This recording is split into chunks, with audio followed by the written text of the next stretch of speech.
Hola, ¿qué tal? Muy buenos días. Bienvenidos a otra emisión de Zacatecas Memoria y Reflexión, un programa de la Secretaría General de Gobierno que a través de la Crónica del Estado le traeremos para usted alguna serie de contenidos acerca de nuestra historia. Como de costumbre, tendremos una reseña bibliográfica, datos sobre un personaje destacado, así como la sección ¿Sabías que? Y claro, la entrevista de la semana. Le invito a que se quede con nosotros y demos inicio con la sección Breves Históricas a cargo de María José Pérez Montelongo.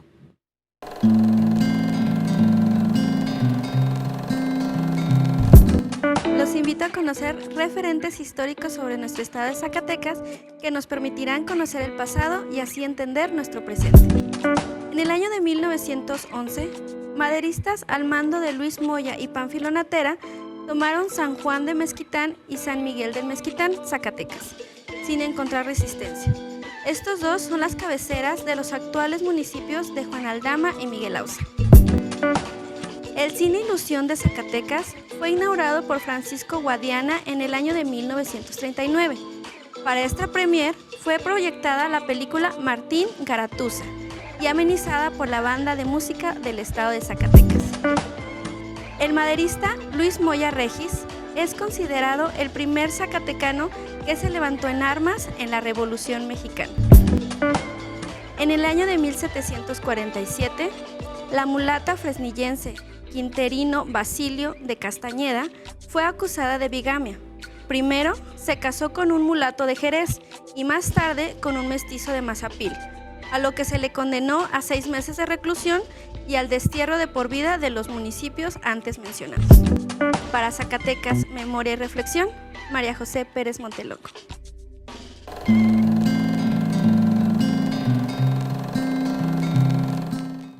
Muchas gracias, María José. Bien, ahora vamos con Alberto Medina, quien preparó la siguiente cápsula sobre el libro Tres pueblos exitosos de Morelos, del maestro José Trejo Reyes, de grata memoria.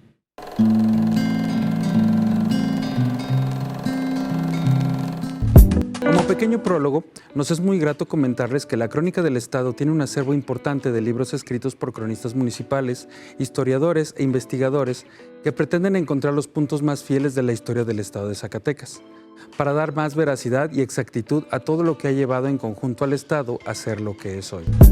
Es por eso que este tomo escrito por José Trejo Reyes, cronista de Morelos, tiene un peso específico como parte de ese ímpetu mostrado por alguien que ama la historia de su municipio, su cultura y su devenir desde su creación y las problemáticas enfrentadas por su sociedad que hoy definen a Morelos como una de las comunidades de mayor desarrollo en el Estado.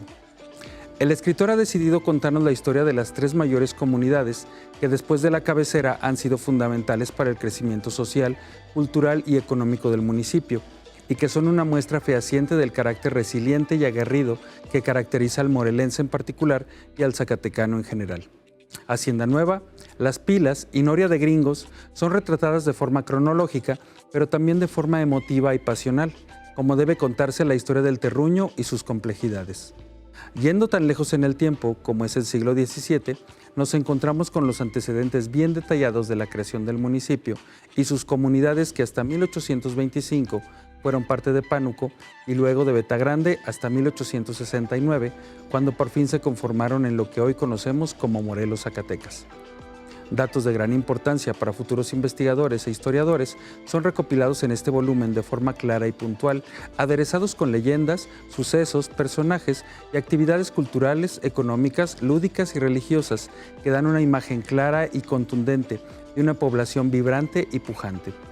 La crónica presentada en este libro es un digno ejemplo de cómo es que la historia puede preservarse y difundirse, y es un honor para todos los que elaboramos en la Crónica del Estado tenerlo a disposición de todo el pueblo zacatecano para su consulta.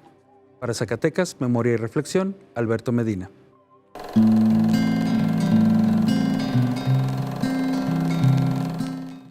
Muchas gracias, Alberto. Le reitero la invitación para asistir a la biblioteca de la Crónica a que consulte las obras que ahí reseñamos para usted. Nosotros vamos a una breve pausa, pero le pido que permanezca con nosotros para que no se pierda la entrevista de la semana.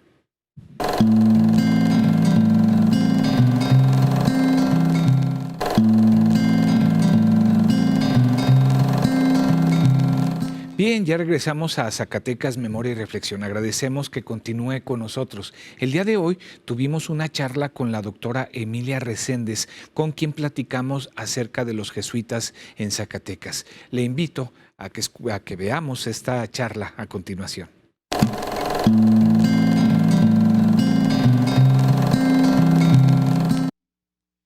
Y bien, nos da mucho gusto recibir en esta ocasión en Zacatecas Memoria y Reflexión a la doctora Emilia Reséndez, que es docente investigadora de la Universidad Autónoma de Zacatecas.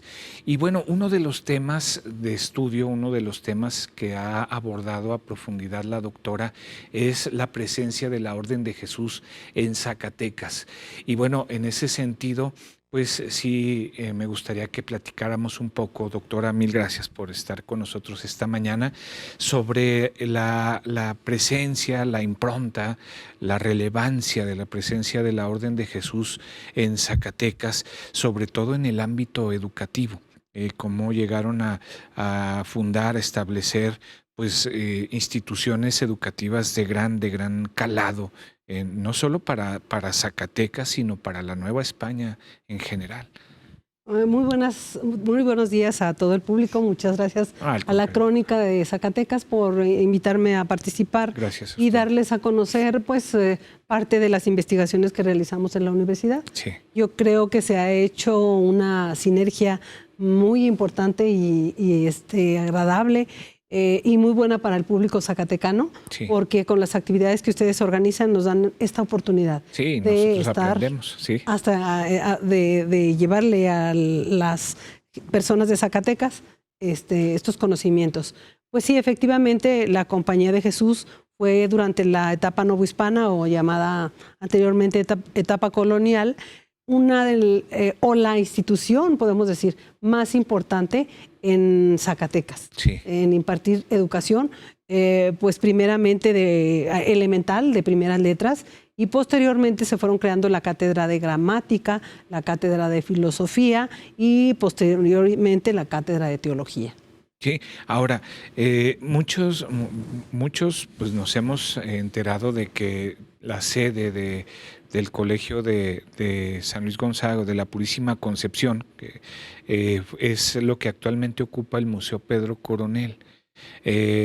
Otros pues lo desconocen, pero también Prepa 1 formó parte de este complejo. Bueno, la actual Prepa 1 formó parte de este complejo educativo de la Orden de Jesús. Platíquenos, doctora, si es tan amable, un poco sobre la función de cada una de estos inmuebles.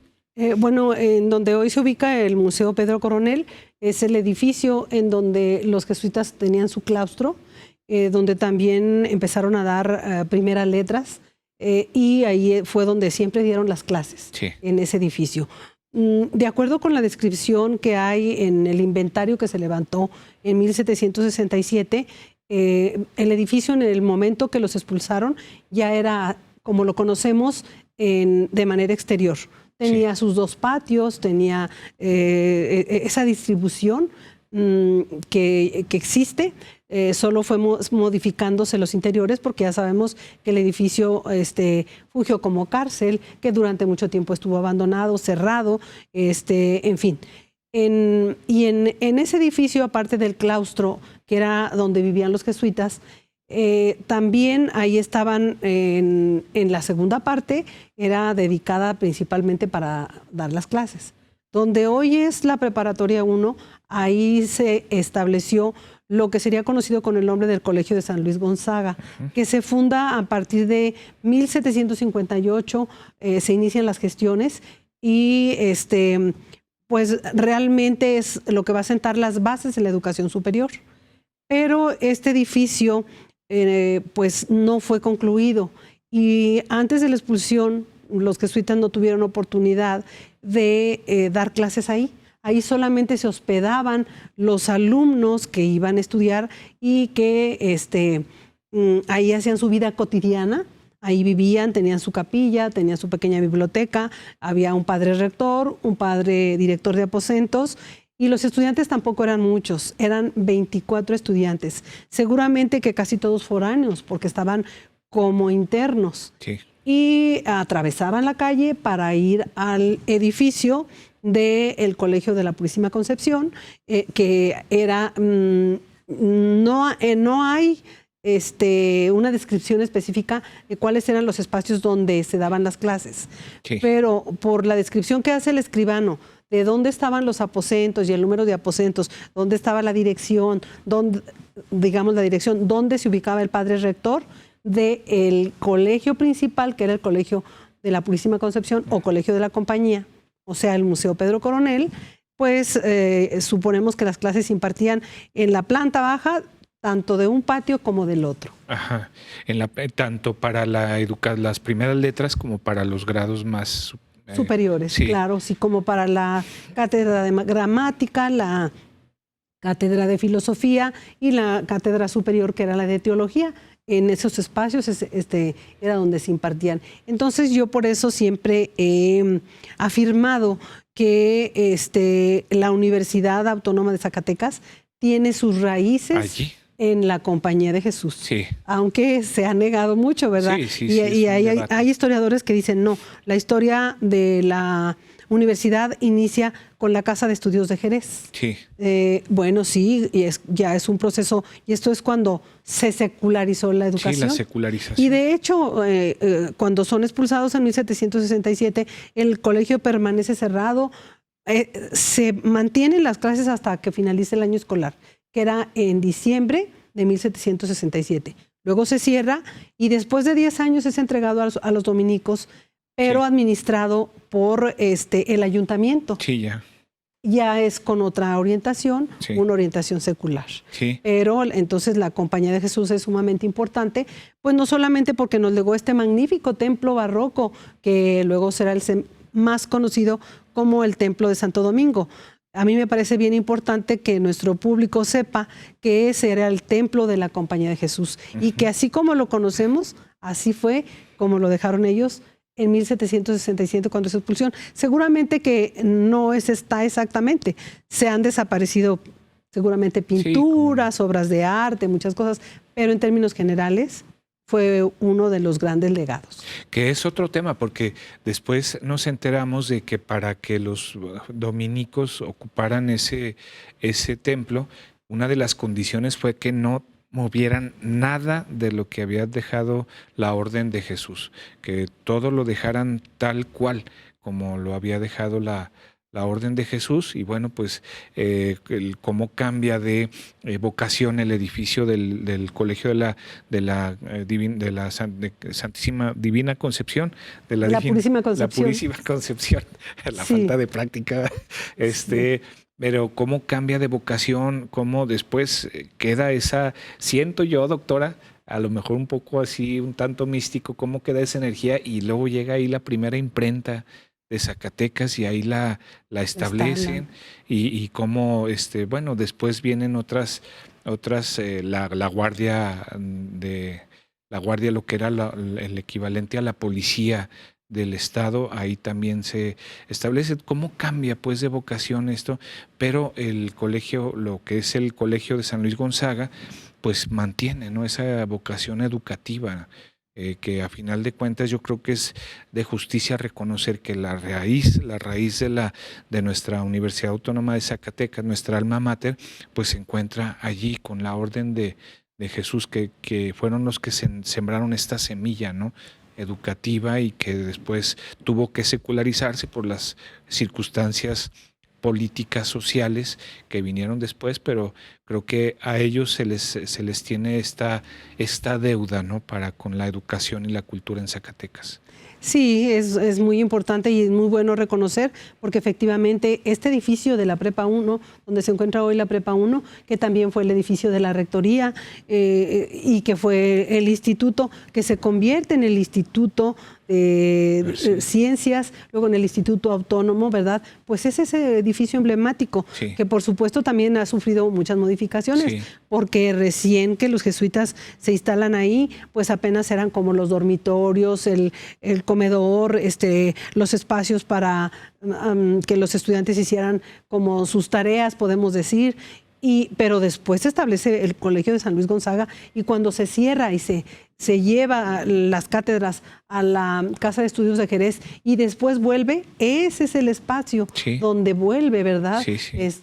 A estar la educación superior. Entonces, sí, efectivamente, ese edificio, pues su vocación siempre fue la educación. La educación. Sí. No, pues mil gracias, doctora, por esta interesante plática, y pues ojalá y podamos volver a coincidir en este espacio.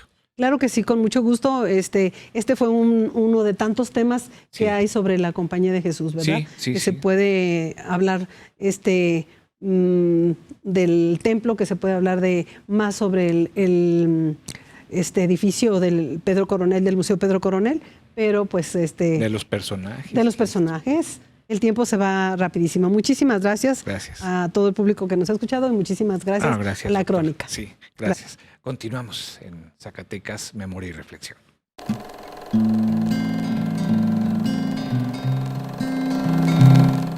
Muchas gracias por continuar con nosotros. Ahora, ¿qué le parece si vamos con la siguiente sección, que es el personaje de la semana? En esta ocasión, Ana Murillo nos platica sobre Pedro José López de Nava, político que gobernó Zacatecas por un periodo muy corto que estuvo marcado por una efervescencia que culminó con la promulgación de nuestra primera Constitución.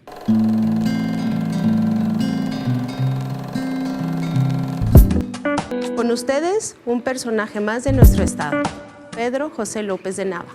Tomó posesión como gobernador provisional el 26 de abril al 4 de junio de 1824. Después de la renuncia de Peredo, se convocó mediante un decreto a los ayuntamientos para que enviaran una terna con el nombre de los individuos idóneos para el puesto. Quien había sido elegido en primer lugar declinó por motivos de salud, así que en segundo lugar se encontraba Pedro José. Después fue gobernador constitucional del 5 de junio de 1824 al 30 de junio de 1825. López de Nava provenía de la activa villa de Aguascalientes, donde su familia poseía haciendas y él era alcalde. Tiene el mérito de haber promulgado la primera constitución política del Estado.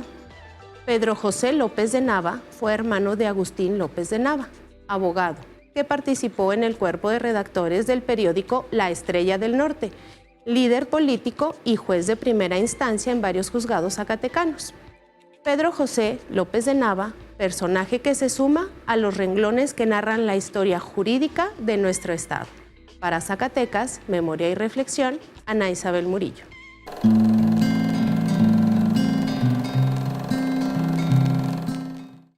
Muchas gracias, Ana. No cabe duda de que es un hombre que dejó huella en la región de Zacatecas y Aguascalientes. Enseguida, damos paso a la siguiente sección. ¿Sabías qué? A cargo de Alfredo Zapata. Él nos hablará un poco sobre la creación del municipio de Jerez.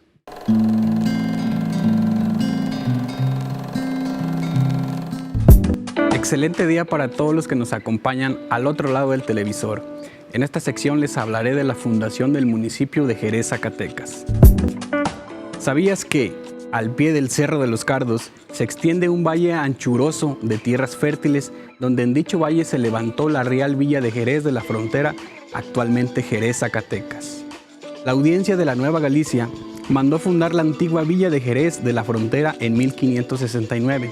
Tras varios intentos de su fundación, esta villa se fundó hasta 1572. Para ser fortaleza y resguardo contra los indios chichimecas y para que fuese como centinela y reparo de los alrededores de la ciudad de Zacatecas. De acuerdo con las descripciones de la época, las primeras casas eran bajas, de un piso, construidas con paredes de adobe y con techos de vigas y tierra. Las casas tenían grandes corrales y patios con la mayor anchura posible, de manera que sirvieran de defensa y fuerza. La Villa de Jerez se fundó como resguardo de las minas de los Zacatecas ante la guerra chichimeca y por lo mismo estaban también rodeadas de adversarios. Así este lugar se pobló de soldados y le pusieron el nombre de Jerez de la Frontera. Esta población, después de acabada la guerra chichimeca, pasó a ser una villa agrícola, siendo granero de las minas de Zacatecas.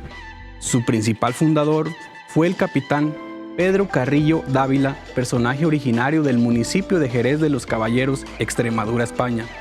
Él y varios personajes castellanos fundaron este pueblo defensivo, Pero para poder darle la debida importancia a la fundación, con la solemnidad necesaria, lo celebraron con una misa, aprovechando la visita que hizo a esta población el reverendo padre Fray Domingo de Salazar.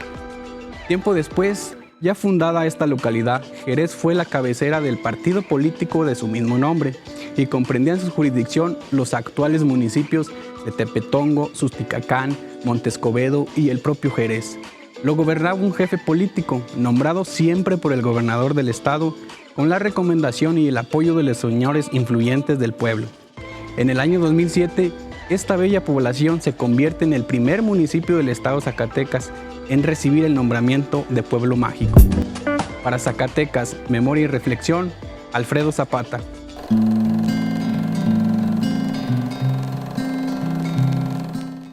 Agradecemos a Alfredo que nos trajo esta información sobre el bello municipio de Jerez.